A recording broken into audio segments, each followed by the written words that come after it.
All right, here's the latest on the outbreak. The CDC is raising its threat level in South Korea and warning Americans not to travel there, as it remains the biggest hotspot for the virus outside of China, with nearly 1,000 confirmed cases. A cabin crew member from Korean Air has tested positive for the virus.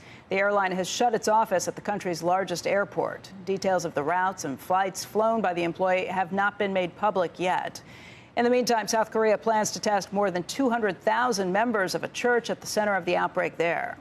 Separately, Italy is racing to contain the biggest outbreak of the virus in Europe, imposing restrictions on about 100,000 people and shutting down public gatherings in 2 regions of northern Italy. Paramount Pictures has reportedly halted production of Mission Impossible 7, starring Tom Cruise. It had begun a 3-week shoot in Venice.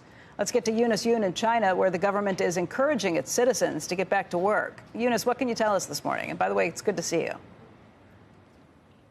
That's good to see you, too. Well, Anhui province is now the 7th province in China to downgrade its emergency response level. Still, the country has a long way to go to get back to work as business as usual. The authorities here have said that the resumption of work still isn't ideal.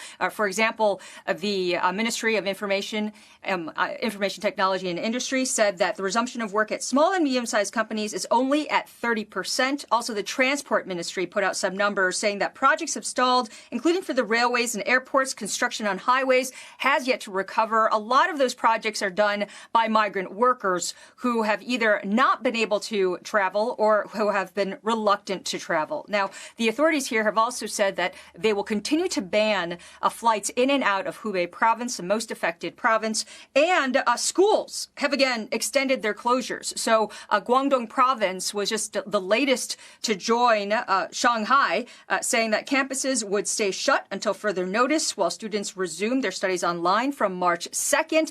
Hong Kong has also said that its schools are going to stay closed until April 20th. Now, with the cases jumping in South Korea, the Chinese government said that it's interested in sharing its experience with handling this crisis with the South Koreans and the Japanese. And it also, though, at the same time, some of the local authorities have started to adopt stricter measures which appear to be aimed at Korean communities here. There's some Korean populated areas in Qingdao, Weihai, Shenyang, and they've said that they want to avoid imported virus cases. So people who travel into those areas are now going to face a quarantine as well as other measures. Now, one other update I wanted to bring to you is about the Wall Street Journal reporters, the 3 who had been kicked out. 2 of them have now left the country.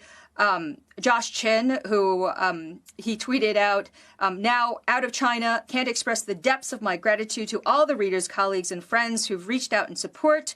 And then he posted a video of his as well as Philip Wen's last view of Beijing. And, obviously this is something that's been followed very closely, and people are wondering now what the U.S. response is going to be, because there's been a lot of discussion that the U.S. government could now consider booting out some Chinese journalists. Right. Wanted to just ask you, as people get back to business, what that feels like on the ground.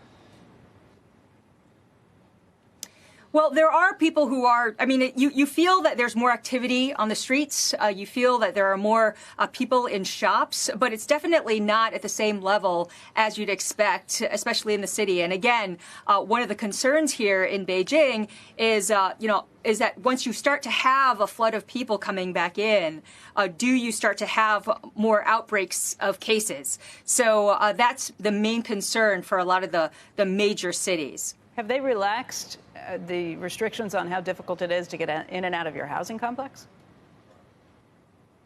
No. It's actually, even in the compound here, it's gotten worse again.